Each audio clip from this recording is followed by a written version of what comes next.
Olá, meus irmãos, a paz do Senhor, seja mais uma vez bem-vindo ao nosso canal. Aqui, Raimundo Alves, evangelista da obra do Senhor em Araguaína, Tocantins. E estamos de volta aqui no nosso canal com o projeto Apoio à EBD.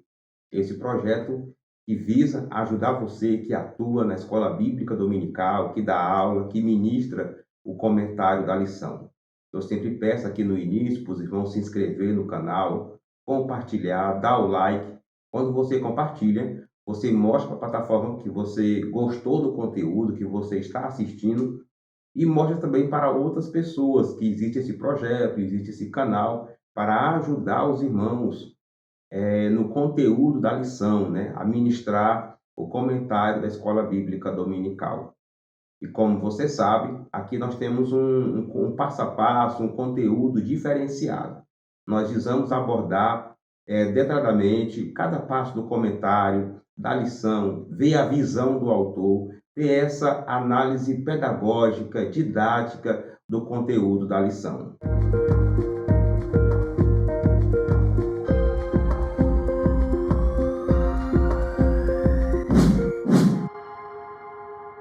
E como é do conhecimento de todos, estamos aí iniciando o primeiro trimestre de 2023 da Escola Bíblica Dominical, que tem como tema Aviva a Tua Obra.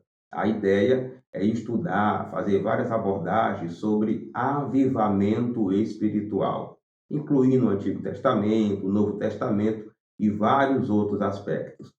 Hoje estudaremos a lição de número 3, que tem como tema o avivamento no Novo Testamento. A ideia é a gente estudar, passando pelos evangelhos, as cartas paulinas, as cartas universais, alguns livros da Bíblia, observando como que se deu, como que se ocorreram os avivamentos espirituais no Novo Testamento. A leitura bíblica da lição de hoje encontra em João no capítulo 4, baseado aí na história, na conversa que Jesus teve com a mulher samaritana.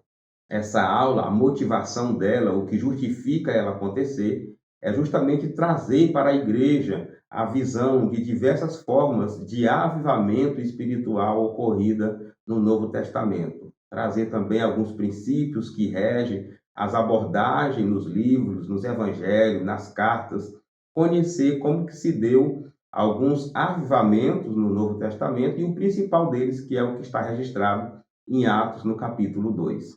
A lição de hoje, no formato padrão, está dividida em 3 tópicos.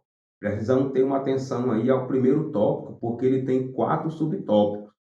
O segundo tópico só tem 2, é um pouco mais rápido. E o terceiro tem 3 subtópicos.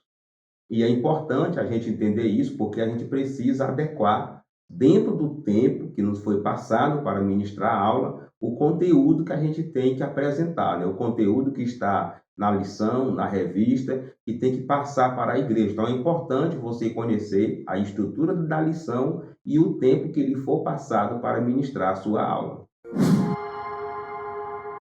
Sendo assim, vamos agora para a introdução.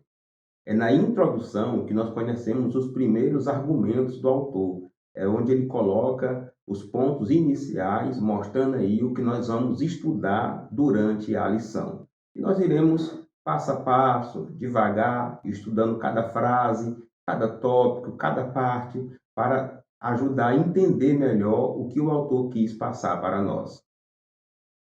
Nesta lição, temos um panorama geral a respeito do avivamento no Novo Testamento. O que é um panorama? O que é uma visão panorâmica? É uma visão aberta, né? Uma visão de longe. Então, no conteúdo da aula de hoje, nós iremos estudar sobre o avivamento no Novo Testamento, mas não vamos aprofundar muita coisa não, tá? Até porque são vários livros que o autor usou, trouxe do Novo Testamento, para pontuar sobre o avivamento espiritual. Então, será apenas uma visão de longe, uma visão superficial do que ele irá apresentar do Novo Testamento sobre avivamento. Estudaremos o avivamento trazido por Cristo, mediante aos homens, comissionado por ele, para proclamar a mensagem de boas novas para Israel e o mundo. Nosso Senhor trouxe a mais poderosa mensagem que os homens ouviram, a mensagem do reino de Deus. Então, a primeira parte que ele já traz aqui, mostrando que serve como entendimento de avivamento, né, é a comissão de Cristo para a igreja, para os apóstolos, a missão de Cristo vir à terra, e com isso também a missão que ele passou para os apóstolos, né, de levar essa mensagem para a igreja, de levar essa mensagem também para o mundo. Isso já faz parte do avivamento do Novo Testamento. Vamos continuar. Os apóstolos do Senhor transmitiram essa gloriosa mensagem por meio de epístolas e livros. Então, os mensageiros escolhidos por Deus foram os apóstolos, né? Escolhidos por Jesus, para levar essa mensagem de salvação, essa mensagem de avivamento. E isso, né, passou-se para os discípulos, para a igreja e chegou até nós. Assim, o autor encerra aí a introdução. Nós vemos que é uma introdução um pouco vaga, né? Mas vamos continuar, porque nós temos muito a estudar hoje, muito a ler sobre os livros do Novo Testamento. Poderia pontuar um pouco mais sobre os livros, sobre mais os avivamentos que nós iremos encontrar, mas vamos considerar até aqui. Chegamos agora no primeiro tópico, e a ideia desse tópico é a gente estudar sobre avivamento espiritual nos 4 evangelhos. Nós sabemos que os 4 evangelhos são 4 livros do Novo Testamento que registram, né, a vida e o ministério de Jesus. E nós iremos começar pelo Evangelho de João, que é o mais diferente de todos. O Evangelho de João foi escrito com uma abordagem diferente dos outros 3 evangelistas. Daí, não considerarmos esse evangelho um livro sinótico. O que é evangelho sinótico? É uma expressão teológica, né? Sinótico quer dizer igual, parecido, comum. Então, quando você ouvir falar em evangelho sinótico, está falando de Mateus, Marcos e Lucas, porque eles contam a história de Jesus de forma mais parecida. A abordagem é mais fácil você confirmar um com o outro, né? Os relatos são mais parecidos. O livro de João já é um pouco mais diferente. Fala sobre Jesus, mas com uma visão um pouco diferenciada. Por isso, ele não é considerado um evangelho sinótico. No encontro de Jesus com a mulher samaritana, uma água diferente é revelada, em João 4:14. Esse versículo resume a missão redentora de Jesus: preencher o vazio da alma com a salvação, sanar as necessidades espirituais e emocionais do ser humano. Então, aqui, já nesse primeiro subtópico, o autor traz aqui falando sobre a missão de Jesus. E ele relaciona aquela água que Jesus ofereceu para a mulher samaritana com o que Jesus pode fazer na vida do ser humano. Suprir o vazio da alma, não é? Com a sua salvação e também com a presença de Deus, sanando aí, resolvendo também conflitos espirituais, psicológicos e emocionais.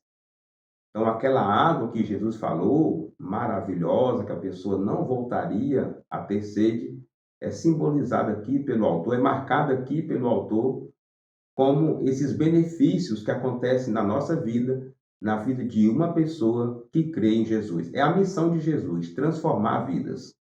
Esse encontro entre o Salvador e a samaritana mostra que o fruto da mensagem divina traz vida aos que estão mortos espiritualmente. Esse é o maior de todos os avivamentos que uma pessoa pode experimentar. Então, Jesus veio ao mundo com uma mensagem. Essa mensagem transforma vidas, né? E o autor traz aqui, baseado aqui no livro de João, e essa transformação de vida provocada pela mensagem do Evangelho, a mensagem da salvação, o poder de Deus, é um dos avivamentos registrados aqui em João. Tá? Para o autor, o que ele mostra aqui é que essa transformação, essa mudança de vida é fruto dessa mensagem e isso já pode ser confirmado como um avivamento na vida de alguém, como ocorreu na vida daquela mulher samaritana. Vamos conhecer agora o que o autor registrou no avivamento no Evangelho de Mateus. O Evangelho de Mateus é considerado o Evangelho do Reino, ou o Evangelho do Rei. As expressões reino dos céus, reino ou reino de Deus aparecem mais de 30 vezes no texto. Então essa é uma das características do Evangelho escrito por Mateus, tá? Jesus aqui é apresentado como rei. E é importante a gente entender isso porque os evangelhos têm uma direção diferente, né? Nós vamos ver a direção que cada um foi escrito.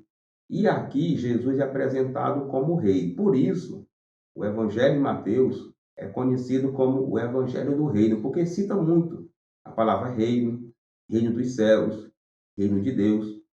Então, o autor começa a abordagem aqui falando das características do livro, tá? E você não precisa perder muito tempo aqui não, porque tem mais conteúdo para frente.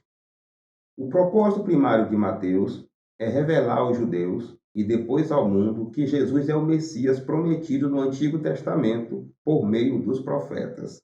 Então, o propósito que Mateus escreveu foi para os judeus.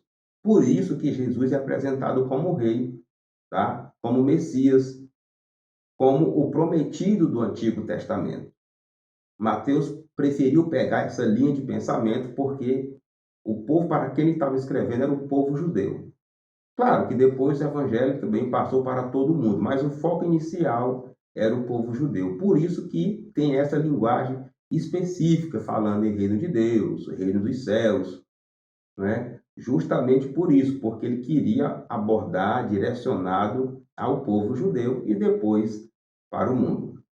Mateus revela o real avivamento que o mundo poderia vivenciar. O autor não deixa aqui tão claro que avivamento seria esse, mas pelo entendimento, né, a gente pode entender aqui que o autor está abordando o avivamento em Mateus relacionado sobre esse Messias que apareceu, né? Então, o ministério de Jesus, o surgimento de Jesus como rei, o rei dos reis, né? Como esse rei desse reino, né? Do reino de Deus, do reino dos céus. Esse Jesus que cumpriu a promessa do Messias prometido lá no passado, configura aí o avivamento, né? Avivamento espiritual em Mateus. O autor não é tão claro, mas dá para a gente considerar esse raciocínio. Agora nós iremos conhecer o que o autor abordou sobre avivamento no Evangelho de Marcos. Em Marcos, Jesus é apresentado como servo em 3 aspectos. Aqui, sobre o Evangelho de Marcos, o autor já inicia falando uma diferença de Mateus, né? Mateus apresenta Jesus como o rei de um reino. Aqui, Marcos já apresenta Jesus como um servo, abordando 3 aspectos sobre esse servo. E como eu falei, como eu já disse aqui, é importante a gente entender o foco e o propósito de cada livro da Bíblia para que a gente possa entender melhor a sua mensagem. Primeiro aspecto, ele mostra Jesus como o servo vencedor sobre as enfermidades, os demônios, as forças da natureza e a morte. Segundo, apresenta Jesus como servo sofredor, maltratado pelos líderes judeus, pelos sacerdotes, traído por Judas e humilhado pelos soldados. Terceiro, apresenta Jesus como servo triunfante. Assim, nosso Senhor foi morto, mas ressuscitou triunfante ao 3º dia, vencendo a morte, o pecado, o mundo e o maligno. Então, Jesus é apresentado como servo, né? Servo sofredor, servo triunfante e servo vencedor. Durante os registros de Marcos, ele tenta mostrar isso aí, tá? Quando Marcos escreve, ele não está preocupado com a ordem cronológica dos fatos. Ele está preocupado com a mensagem que ele quer passar, né? Desse Deus que desceu, se tornou homem, se tornou servo, mas venceu a morte, venceu as doenças, venceu as enfermidades, né? E ressuscitou ao 3º dia. é o servo triunfante, é o servo vencedor, porque venceu a morte, né, conquistou a salvação da humanidade. E aí nós podemos perceber que aqui em Marcos o autor não faz abordagem sobre avivamento. Ele deixou um pouco de lado aí, tá? Então você faz essa abordagem aí sobre o livro de Marcos e já pula para o próximo, tá? A não ser que você queira pesquisar e acrescentar algo aí, porque o autor não tocou aí sobre avivamento no livro de Marcos. Agora nós iremos conhecer sobre o avivamento no livro de Lucas. Lucas é considerado o evangelho do Filho do Homem pelos estudiosos. Aqui nós vemos mais uma categoria, mais uma diferença já de Lucas dos outros evangelhos. Jesus é apresentado aqui como o Filho do Homem, né? Lucas é o autor que registra Jesus como esse homem, como esse Deus que se tornou homem, né? Nasceu de Maria, registrou ali o nascimento de Maria. E o autor fala aqui que é uma classificação criada pelos estudiosos, viu? Essas diferenças entre os evangelhos aí você não vai encontrar escrito na Bíblia. Você nota quando você lê, quando você organiza as histórias, como cada um contou, né, a mesma história, cada um contou num formato diferente, aí você começa a organizar, tá? Não está escrito na Bíblia esses detalhes aqui não. É estudando a Bíblia, estudando os evangelhos, né, e outros livros é que a gente percebe essas diferenças. Nenhum outro evangelista retrata tão bem a humanidade de Jesus. Lucas registra o nascimento singular do Salvador, bem como a mensagem dos anjos aos pastores.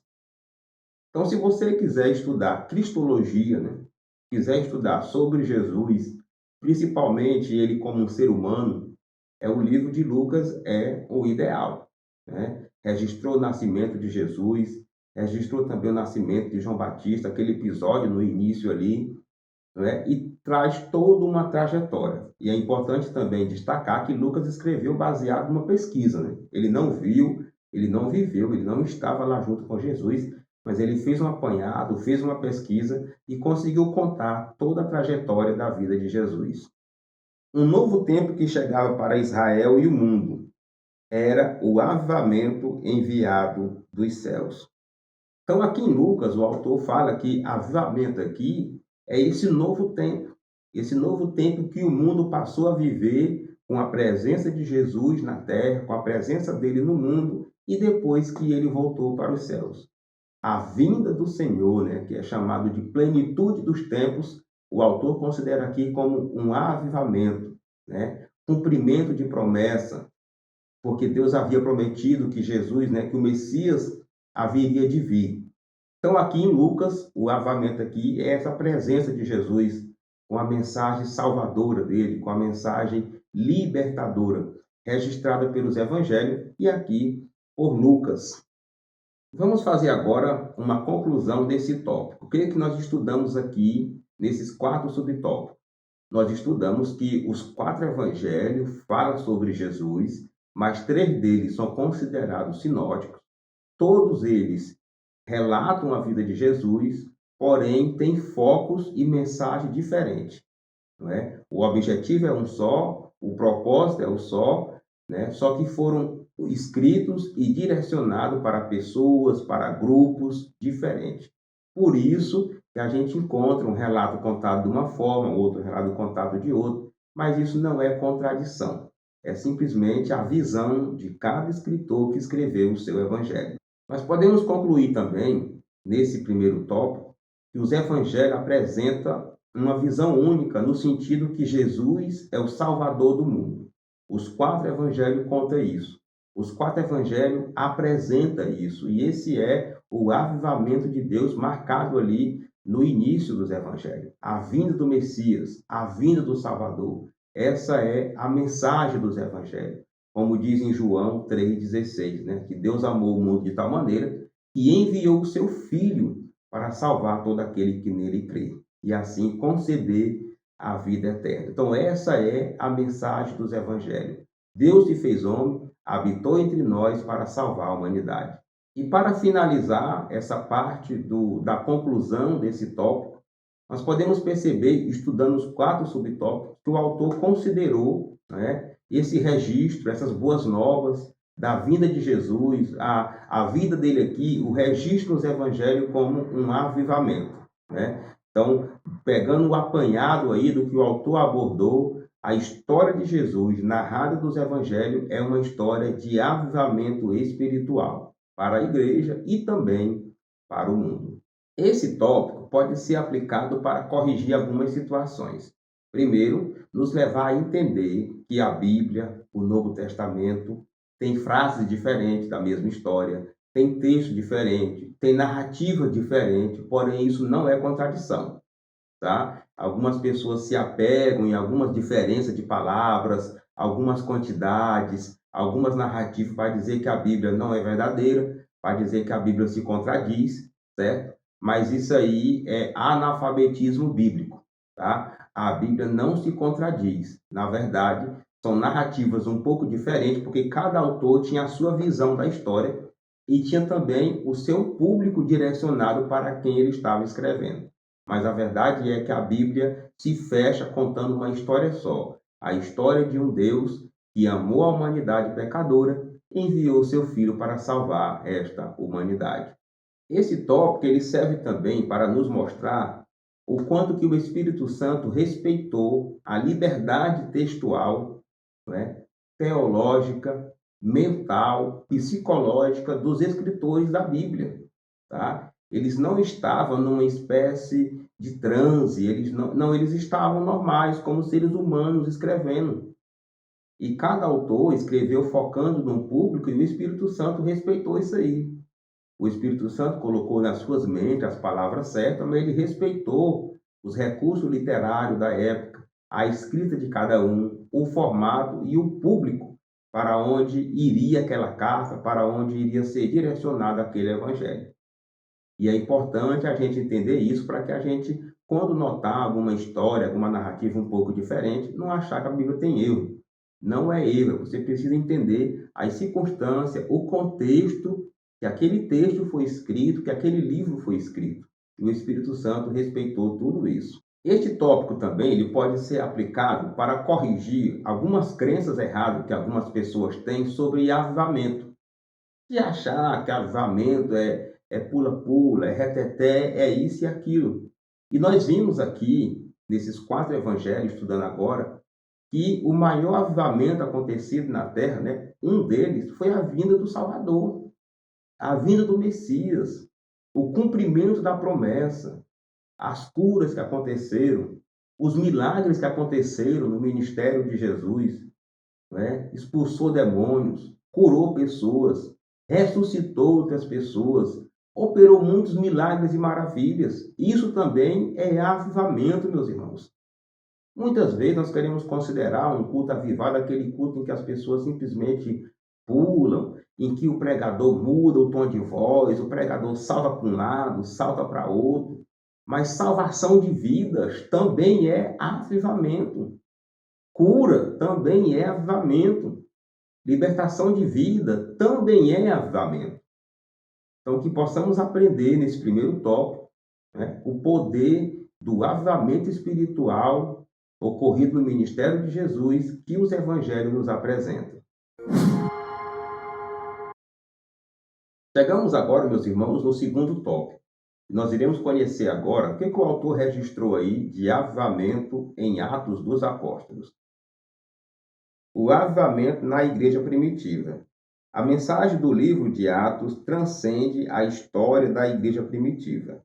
Ela mostra que o evangelho ultrapassou as fronteiras de Israel, chegando aos gentios de maneira impactante e avivada. A mensagem de Atos é mostrar o andamento da igreja e principalmente o agir do Espírito Santo. E o autor inicia aí falando sobre Atos dos Apóstolos, que essa mensagem, não é, do agir do Espírito Santo, do crescimento da igreja, ela ultrapassou ali o período da igreja primitiva, né? A prova disso é que chegou até nós, né? A mensagem do avivamento, a mensagem do Pentecoste, a mensagem do Cristo prometido, encerrou ali com Jesus quando ele foi para o céu? Não, essa mensagem continuou. Passou por Atos dos Apóstolos e continua em toda a igreja até hoje. No primeiro capítulo de Atos, o evangelista registra quando nosso Senhor disse aos discípulos: Vós sereis batizados com o Espírito Santo não muito depois desses dias. Então, a promessa do batismo no Espírito Santo, que faz parte do avivamento registrado em Atos, foi feita por Jesus. Ela foi feita tempos passados também, daqui a pouco a gente vai estudar sobre isso. Mas aqui o autor aborda uma promessa feita por Jesus, quando estava para se despedir ali dos seus discípulos, né? Ele disse, olha, vocês vão ser batizados com o Espírito Santo, não muito depois desses dias. Então, foi uma promessa de Jesus. Se você é batizado no Espírito Santo, você está vivendo uma promessa de Jesus.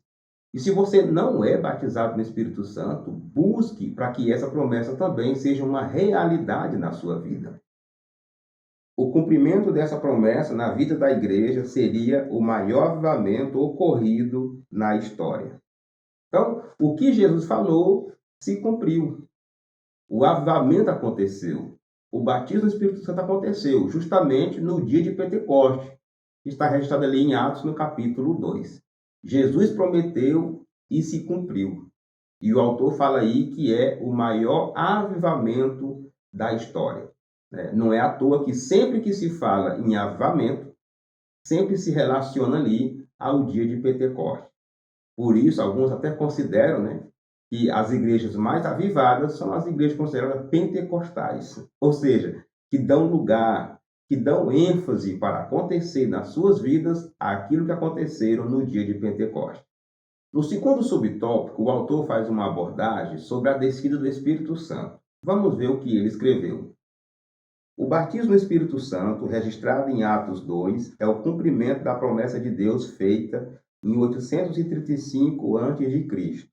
Esse evento trouxe um avivamento espiritual no nascimento da igreja. A promessa desse avivamento, a promessa desse poder de Deus, dessa descida do Espírito Santo, desse revertimento de poder, não foi feita só por Jesus, Foi feita 835 anos antes dele, no tempo do profeta Joel, E o apóstolo Pedro fala sobre isso. E fala que a promessa diz respeito para os apóstolos, para a igreja primitiva, para os judeus, para a igreja do Senhor, para todo mundo. Então, tinha uma promessa desse Espírito Santo descer, registrada ali também no livro de Joel. E em Atos capítulo 2, há a confirmação dessa promessa, o cumprimento dessa promessa, da descida do Espírito Santo. Antes da chegada do Espírito Santo, o Senhor deu aos discípulos a grande comissão. Dias depois, receberam o cumprimento da gloriosa promessa para executar a grande comissão. Aqui o autor faz uma abordagem interessante. Ele junta a descida do Espírito Santo com a missão da igreja. E isso é importantíssimo, porque Jesus falou sobre isso. Quando Jesus fala sobre os poderes que vão acompanhar a igreja, em meu nome, expulsarão demônio, falarão noutras línguas, se tocarem na serpente, se beber uma coisa mortífera, não sofrerá dano. Antes disso, Jesus disse, olha, ide por todo mundo e pregai o evangelho para toda criatura. O ide é essa grande comissão, O ide é a grande missão da igreja. E depois que o Espírito Santo desceu, aí ficou bem mais fácil para poder cumprir essa missão. Como o autor diz aqui, para pregar o evangelho é preciso receber o avivamento que vem do alto. Será por quê? Porque o evangelho, ele não é só falado. Para se pregar o evangelho, primeiramente tem que viver. E nós só conseguimos viver o evangelho de verdade com a presença do Espírito Santo em nós.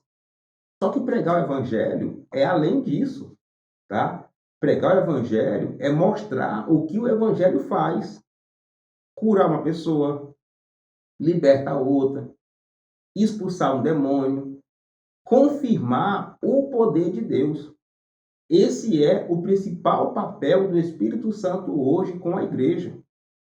O avivamento espiritual da igreja que ela tem que ter não é para vanglória, não é para exaltação, não, é para cumprir a sua missão. É para pregar o evangelho. Se você usa o poder de Deus para outras coisas, você está errado. Se você usa o poder de Deus, a presença do Espírito Santo, o avivamento espiritual para outros fins, está errado. O avivamento, né, uma igreja avivada, ela tem que cumprir com a sua missão, que é anunciar o Evangelho, que é a mensagem da salvação de Deus para toda a humanidade. Como esse tópico só tem 2 subtópicos, nós iremos agora concluir ele. O que nós estudamos aqui?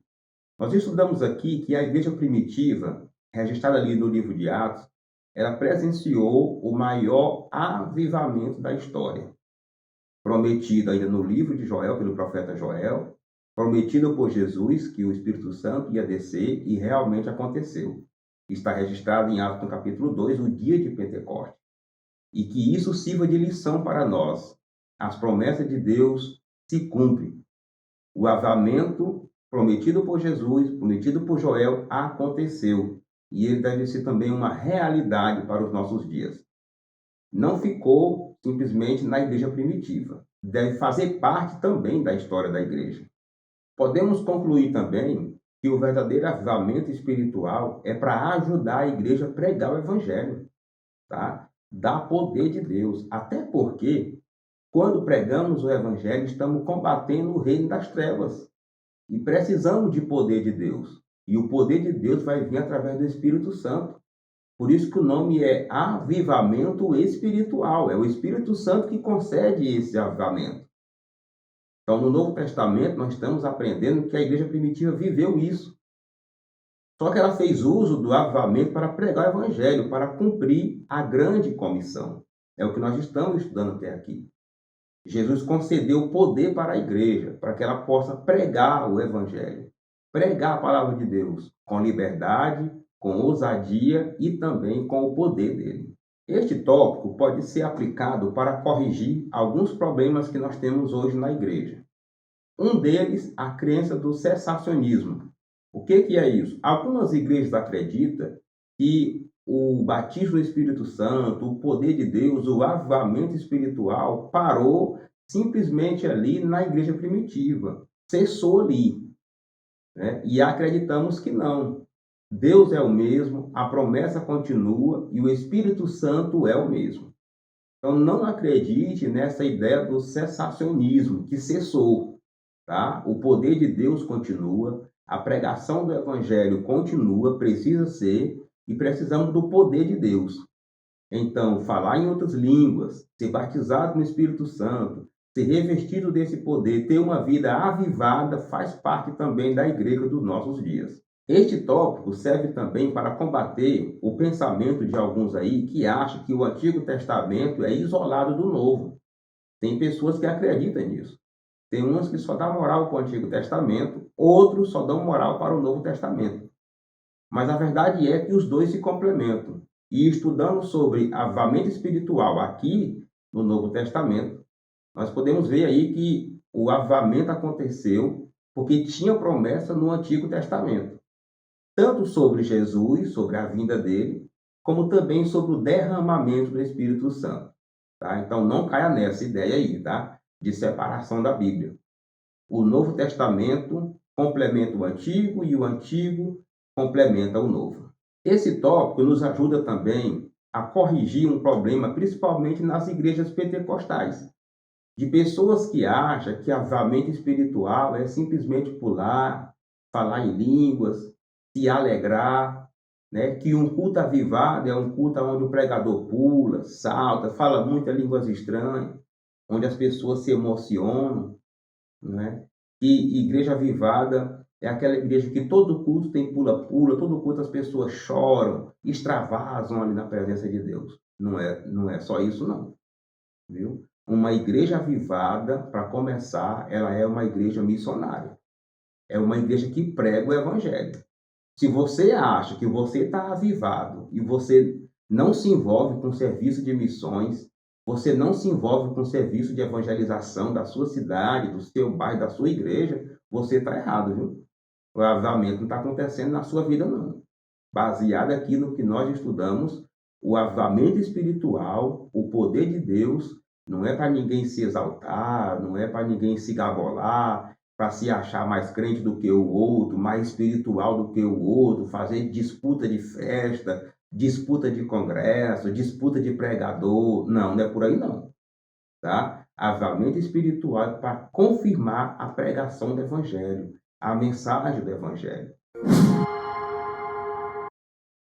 E assim, meus irmãos, chegamos no último tópico da lição de hoje, tá? No terceiro tópico. E aqui nós iremos estudar sobre avivamento nas epístolas de Paulo, nas epístolas universais e também registrado no livro da Revelação, né? No livro do Apocalipse. Vamos ver o que o autor registrou aqui. Após a sua dramática conversão, o apóstolo Paulo passou por uma radical transformação de vida. De perseguidor, Deus o transformou em pregador e apóstolo e doutor dos gentios. Então, para falar sobre as epístolas paulinas, o autor inicia aqui falando sobre o apóstolo Paulo, tá? Que é o autor dessas cartas. Por isso, né, cartas paulinas, porque foi Paulo que escreveu. E ele começa falando aqui que Paulo teve uma grande transformação de vida, né? De perseguidor passou a ser perseguido, de caluniador, de agressor, se tornou um pregador. E é isso que o evangelho faz, tá? É isso que o verdadeiro avivamento faz. Ele transforma as pessoas. Vamos continuar. Em suas epístolas, destinadas às igrejas, podemos destacar vários temas, como a justificação pela fé, a salvação, a transformação do corpo por ocasião da volta de Jesus e o advento da alegria dos salvos. O apóstolo Paulo escreveu para várias igrejas, para diversas igrejas, não é? Com diversos propósitos. Várias cartas ele escreveu. Teve igreja que ele escreveu 2 cartas, 3 cartas, 4 cartas. E cada carta tinha o seu propósito, corrigir um problema. E o autor traz aqui os principais temas que o apóstolo Paulo abordou: justificação, santificação, correção da vida de alguns. Então, o apóstolo Paulo foi um instrumento de Deus para instruir a igreja, para levar a igreja ao entendimento do propósito de Deus, da permanência da igreja aqui. O apóstolo Paulo escreveu as suas cartas no intuito de contribuir com o crescimento espiritual da igreja primitiva. Vamos continuar. Todavia, vale destacar o apelo do apóstolo aos Efésios: mas enchei-vos do Espírito. Esse apelo continua a ecoar atualmente.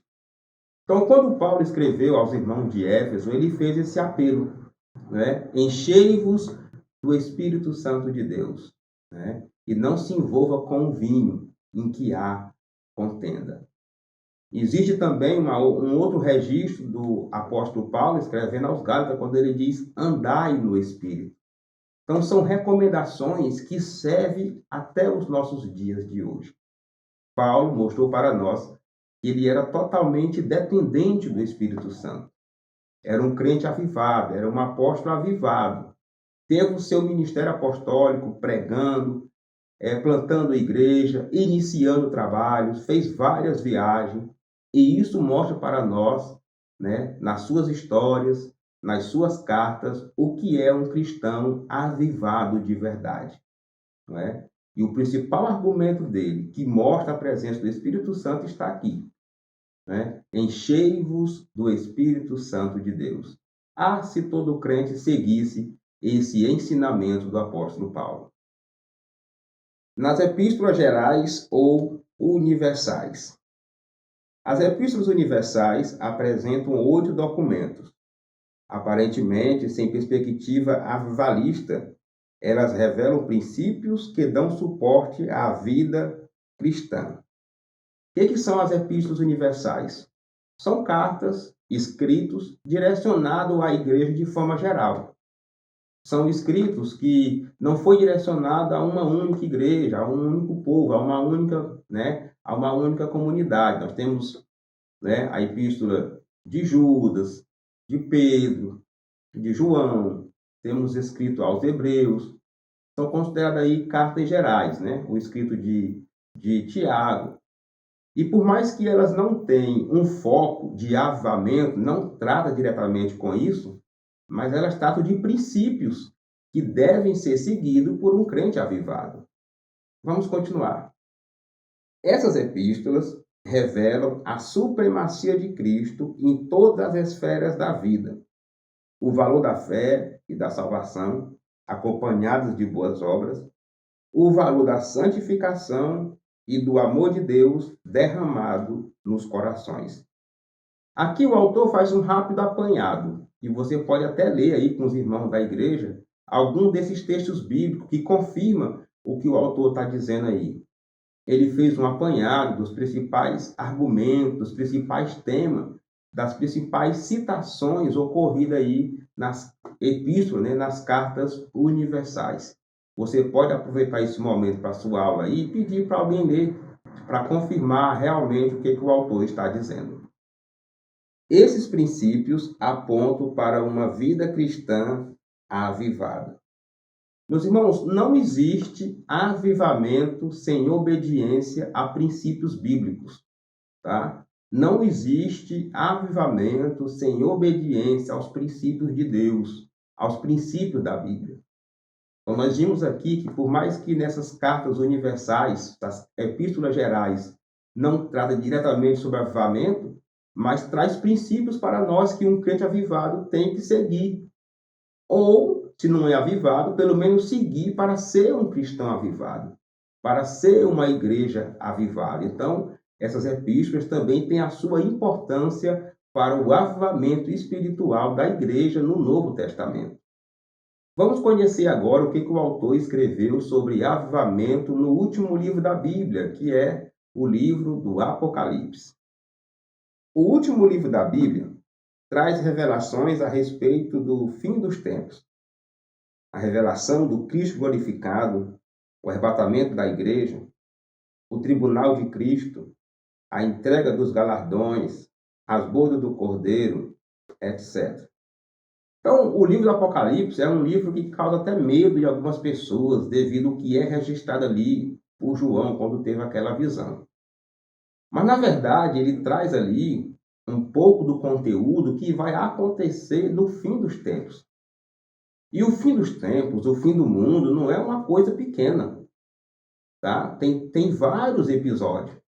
E o autor coloca aqui alguns que é registrado em Apocalipse, né? O arrebatamento da igreja, a grande tribulação, as bodas do Cordeiro, a aparição de Jesus. Tudo isso está registrado no livro do Apocalipse. Vamos continuar. Depois da grande tribulação, na terra, o tribunal de Cristo e as bodas do Cordeiro no céu, Jesus voltará em glória. Será visto por todos e implantará gloriosamente o seu reino milenial. Aqui o autor está falando da segunda fase da segunda vinda de Jesus. Vamos lá. Jesus veio uma vez, a primeira vinda. Jesus voltará, é a sua segunda vinda. Só que a segunda vinda de Jesus é dividida em duas fases. A primeira fase, o arrebatamento da igreja. Vai ocorrer a grande tribulação aqui na terra. Lá no céu terá as bodas do Cordeiro, não é?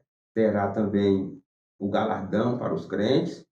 E depois Jesus desce e aparece em glória para salvar Israel, para derrotar o mal, tá? Então aí é a segunda fase da segunda vinda.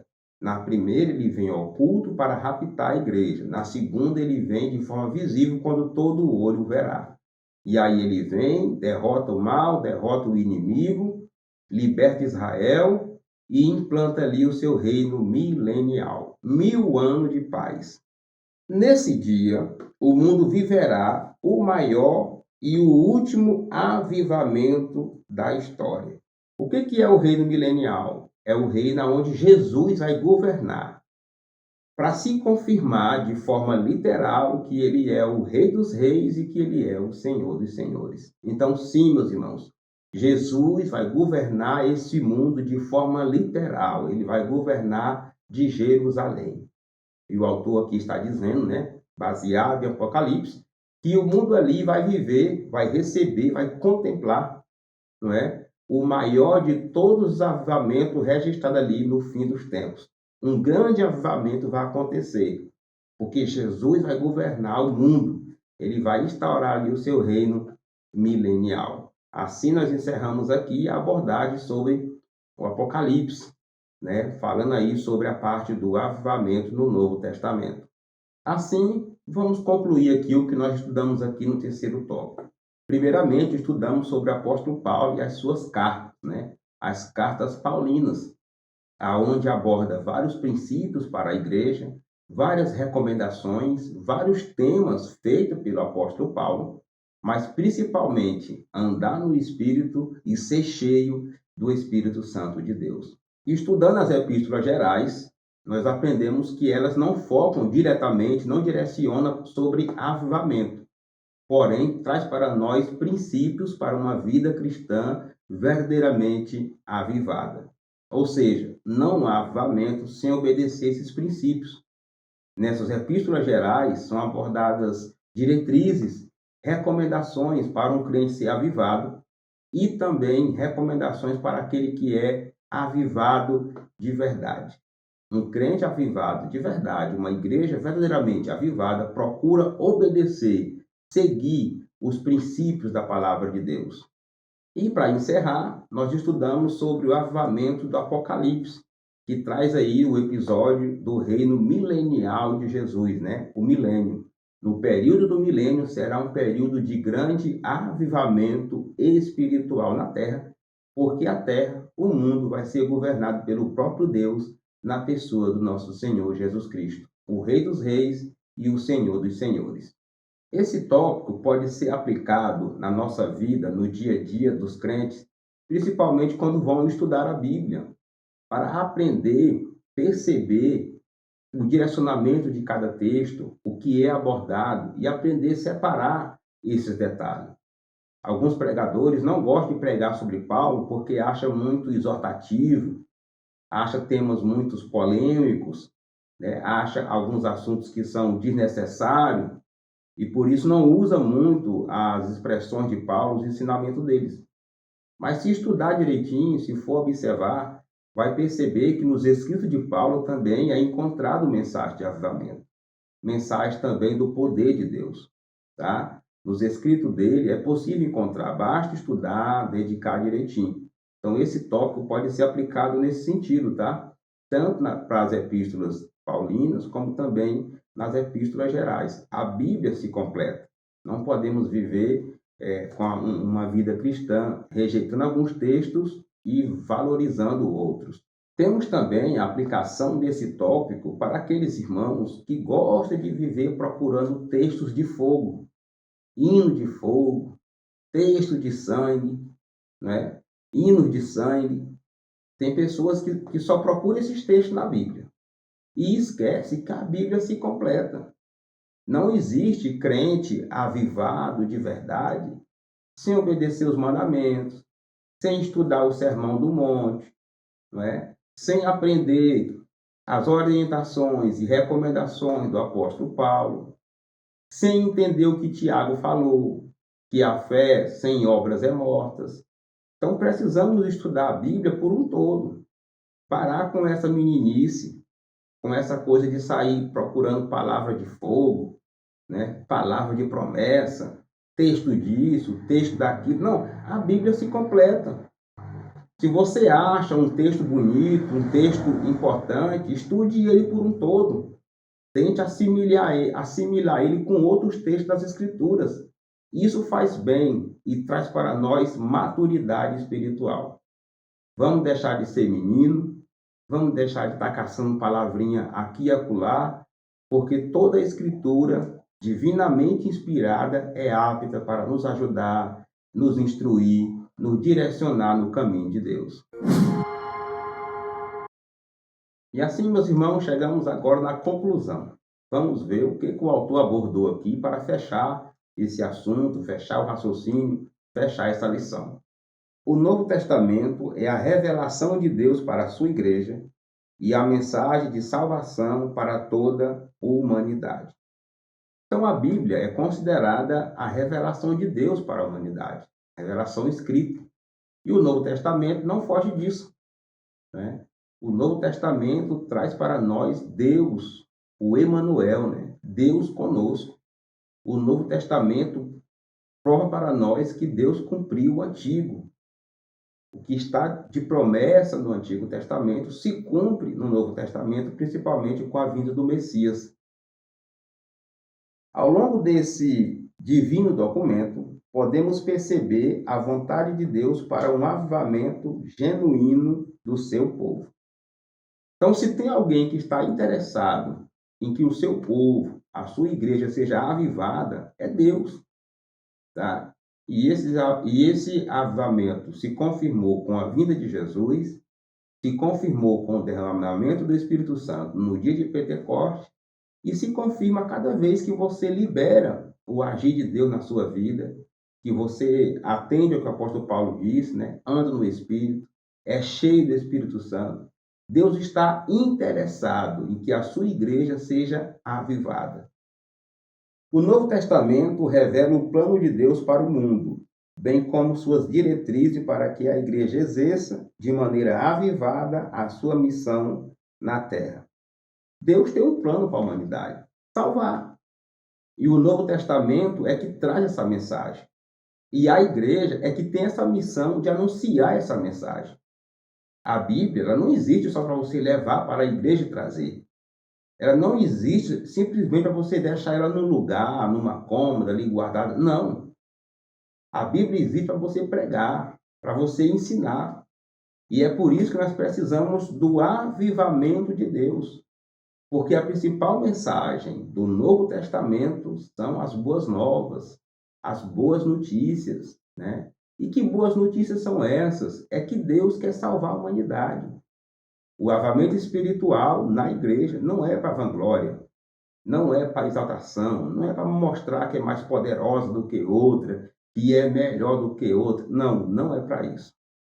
O avivamento espiritual é para nos ajudar a cumprir com a nossa missão, que é levar a mensagem de Deus até a vinda do nosso Senhor Jesus Cristo. E assim, meus irmãos, chegamos ao final de mais uma aula, de mais uma lição. E eu quero agradecer a sua companhia por ter chegado até aqui, estudado conosco, meditado conosco. Eu espero que você tenha aprendido. Eu desejo também que você possa ter se inscrito aqui no nosso canal, se você ainda não é inscrito. Espero que você tenha compartilhado. Se não compartilhou ainda, compartilhe agora no final, aí nos grupos da WhatsApp, no grupo da sua igreja. Mostre para outras pessoas que estamos aqui, né? Leve para eles essa mensagem de Deus, para aqueles que gostam da escola bíblica dominical, que precisam de uma ajuda, de um reforço para entender, não é, o texto da lição, para compreender o que o autor falou, o que o autor disse.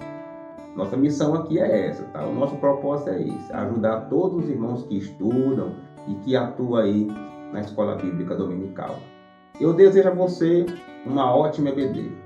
Eu desejo a você uma ótima aula de escola bíblica dominical. E se você for ministrar essa aula, que o Espírito Santo te use, que o Espírito Santo te guie, tá? Que ele possa te conduzir aí na ministração da sua palavra, ensinando essa lição sobre o avivamento do Novo Testamento. Se você precisar, entre em contato conosco pelas redes sociais, tá? Tem o nosso Facebook, onde fazemos postagens sobre a lição. Tem também o nosso Instagram, onde postamos também, não é? Tem o nosso WhatsApp, caso você precise entrar em contato para a gente ministrar uma lição na sua igreja, ministrar até mesmo um seminário de escola bíblica dominical. Do que você precisar, estamos aí prontos para servir. Que Deus te ajude, que o Espírito Santo te ilumine e te conceda uma ótima escola bíblica dominical. Se o Senhor permitir, próxima lição estaremos aqui de novo. Muito obrigado pela sua audiência.